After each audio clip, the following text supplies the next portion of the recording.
সম্মান করিও এক মাসলা। আর দ্বিতীয় মাসলা হইল মা বই হল স্বামী স্ত্রীর মধ্যে যত মিল মহব্বত থাকব নবীজি ফরমাইছেন আপনার নেক্সট হলে সন্তান হইবাই।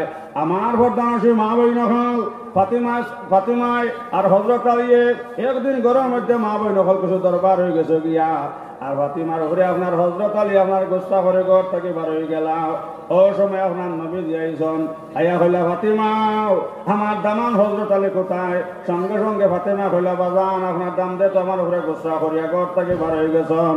নবী যা কইলা ফাতিমা একটা কথা মাই তুমি ইয়াদ রাখিও, যদি আমার দামান হজরত আলী তোমার উপরে বেজারটা হন আর এই অবস্থাত ফাতিমা তুমি মরে যাও, আমি মুহাম্মদে তোমার জনাজা পড়তাম না। সুবহানাল্লাহ সুবহানাল্লাহ।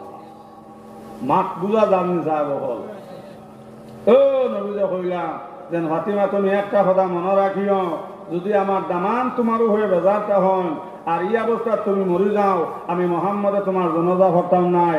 আমার বুজুর্গ হল ভাই হল সঙ্গে সঙ্গে নবী যে আপনার ঘর থেকে বার হইলাম, রাস্তা দিয়ে আপনার রওনা হইলাম। সাহাবা কেরাম হলতে আপনার জিকার হল্লা বিলে আলীর ভাই দেখলাইনি। আমার বুজুর্গ হলার ভাই হল সাহাবা কেরাম হলে কইলা ইয়া রাসূলুল্লাহ ও রাস্তা দিয়ে আপনার হযরত আলী গেছেন।